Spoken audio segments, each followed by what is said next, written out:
Olá, eu sou Belkis Chaves e você está assistindo ao programa Saúde em Movimento.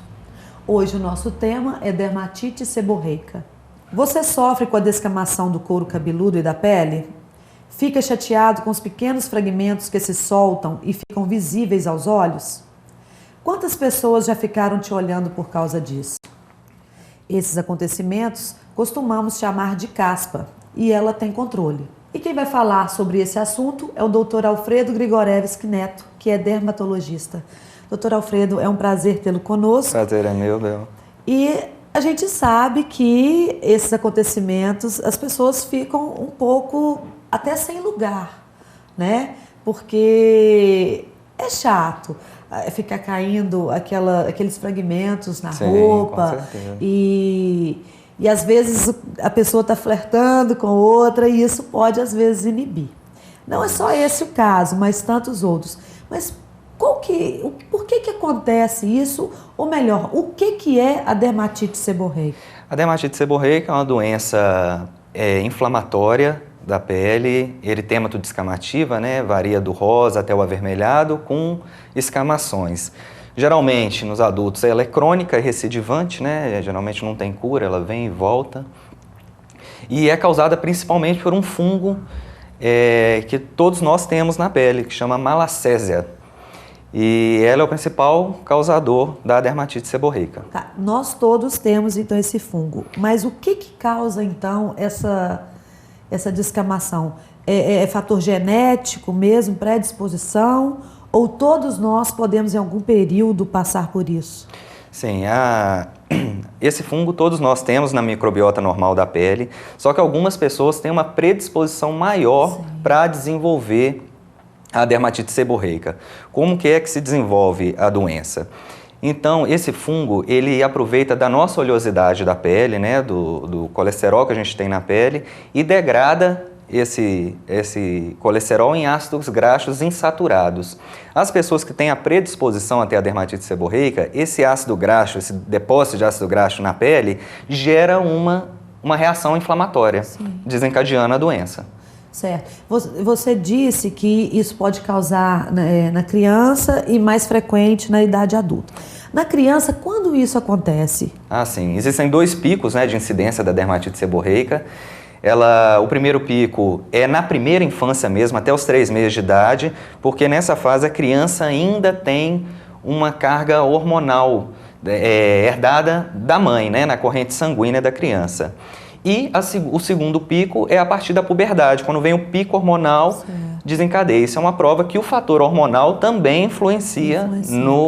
No processo da dermatite seborreica. Então, por exemplo, às vezes os recém-nascidos vêm com a pele, às vezes, depois que passa um mês, ainda está um pouco ressecado. A gente fala até que está descamando. Descamando, né? Isso seria a dermatite. A dermatite seborreica pediátrica, né, da primeira infância, a característica dela é principalmente a descamação do couro cabeludo. Geralmente não é acompanhado desse vermelhão. Sim. É só mesmo uma descamação. Pode ser com as crostas amareladas, um pouco aderentes, mas também pode acometer outras áreas do corpo, como a face da criança, pavilhão auricular, retroauricular, né, a região de trás das orelhas, e a região de dobra também, região atrás das pernas, dos braços, virilha, axila também pode ser acometido. Então, isso também geralmente é um quadro autolimitado dessa criança. Certo. A partir dos 3 meses ela encerra, né? E aí só a partir do segundo pico mesmo. Mas a dermatite seborreica pode acontecer também por outros fatores que não sejam os hereditários,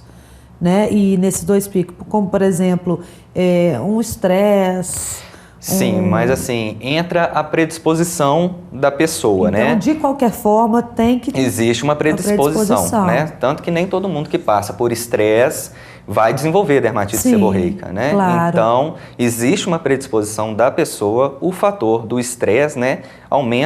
Desencadeia alguns hormônios no organismo da gente, aumenta a produção do sebo da pele e com isso o fungo se aproveita disso e faz a degradação e desenvolve todo o quadro inflamatório. E como que a pessoa, quais são os sintomas? Como que a pessoa sabe que ela está com esse problema? Sim, o diagnóstico da dermatite seborreica é um diagnóstico basicamente clínico, né? Não depende de nenhum exame. É lógico que existem diagnósticos diferenciais, né? Ela pode mimetizar outras doenças de acordo com a intensidade do quadro, né? Mas geralmente é pela característica das lesões, né? As lesões róseas ou avermelhadas, com descamação nas áreas seborreicas. Quais são as áreas seborreicas? Couro cabeludo, na face, principalmente região glabelar, supercílio, a região nasogeniana, pavilhão auricular, região external, que é a do peito, e a interescapular, que é no meio das costas. São as principais áreas que acometem a dermatite seborreica. Também, no adulto, pode acometer também axila, virilhas, regiões de dobra, inframamária nas mulheres também. E isso provoca alguma sensação, coceira, dor? Isso. Além de ter a vermelhidão, o rosa e a descamação, algumas pessoas relatam prurido, né, que é a coceira, mas é um sintoma subjetivo. Normalmente são lesões que não coçam, coçam muito pouco. Tem pessoas que relatam uma coceira maior, às vezes até por um fator emocional, porque se incomoda com aquilo, né, acaba coçando mais. E no seu consultório, você tem notícia de alguma pessoa que chegou num estado muito avançado, que, por exemplo, assim, causasse além da dor e da coceira? No caso, a dor não é um sintoma. Não é um sintoma, mesmo quando está muito feridinho? Talvez pelas feridas, num caso muito intenso, né, que a pessoa coça bastante, a atrita, tem uma infecção secundária, pode gerar uma dor sim pela maceração, o atrito, a escoriação. Aí sim, mas não como uma causa primária. Mas tem casos sim, bem intensos de pessoas, geralmente pessoas idosas, acamadas, que não têm uma higiene adequada, que lava a cabeça assim a cada 15 dias, vem com casos muito intensos, com croças aderentes, graxentas, aquelas croças bem amareladas. E aí a gente tem que ter a mudança de hábito, que é muito importante nessas pessoas que têm predisposição, a questão diante do tratamento, né, são 3 fatores que a gente tem que combater. O controle da oleosidade, da inflamação e do fungo. Né? São os 3 que a gente tem que controlar para conseguir ter um resultado positivo. Então tem que ter a mudança de hábito de vida para poder ter um bom resultado no tratamento. No próximo bloco a gente vai até especificar, mas porque existe tantos mitos a respeito da dermatite seborreica, né? Que alguns deles a gente pode acabar aqui. É só um instantinho e a gente volta já.